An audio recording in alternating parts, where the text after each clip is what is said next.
आता पाहूया टॉप 9 मोठ्या बातम्या।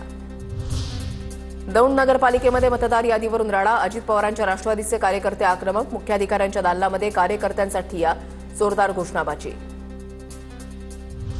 भाजपमध्ये इन्कमिंग सुरू, मात्र जुन्या कार्यकर्त्यांकडे लक्ष द्या, नाहीतर जेवढ्या जोरानं वाढले तेवढ्या जोरानं खाली आल्याशिवाय राहणार नाही, गडकरींनी कान टोचले। नितीन गडकरींच्या मताशी मी सहमत नाही, जुन्या नव्यांचा मेळ घालूनच पक्ष पुढे गेलाय, मंत्री राधाकृष्ण विखे पाटील यांचं वक्तव्य। तर घर की मुर्गी दाल बराबर बाहेरून आलेले सावजी चिकन, भाजपमध्ये वाढलेल्या इन्कमिंगवरून केंद्रीय मंत्री नितीन गडकरींनी टोचले होते काल। स्थानिक स्वराज्य संस्थांच्या निवडणुकीमध्ये सिंधुदुर्गमध्ये मैत्रीपूर्ण लढत होणार। उदय सामंतांना ताकद दाखवायची असेल तर त्यांनी दाखवावी, नितेश राणेंचं विधान। सातारा जिल्ह्यामध्ये जिथे शक्य आहे तिथे महायुतीमध्ये लढण्याचा आमचा प्रयत्न, मात्र जिथे शक्य नाही तिथे मैत्रीपूर्ण लढू, वादविवाद खेचाखेची नको, पालकमंत्री म्हणून माझी भूमिका, शंभूराज देसाईंची प्रतिक्रिया।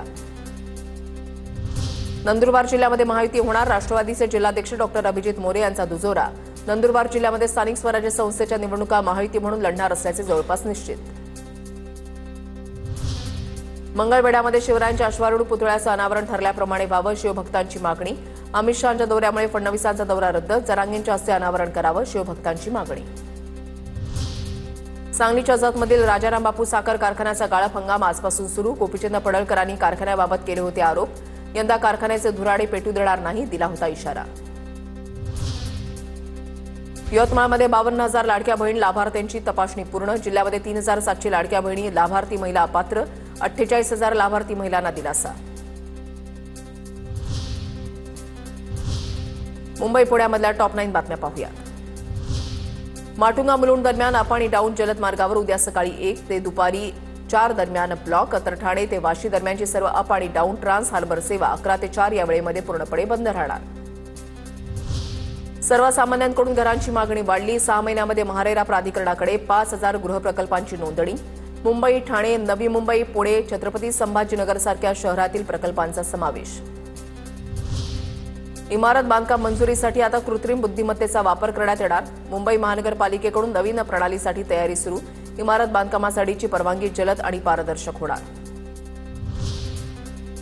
मुंबईतील संजय गांधी राष्ट्रीय उद्यानामध्ये पर्यटकांची गर्दी, दीपावलीच्या सुट्टीमुळे पर्यटकांची उद्यानाला पसंती।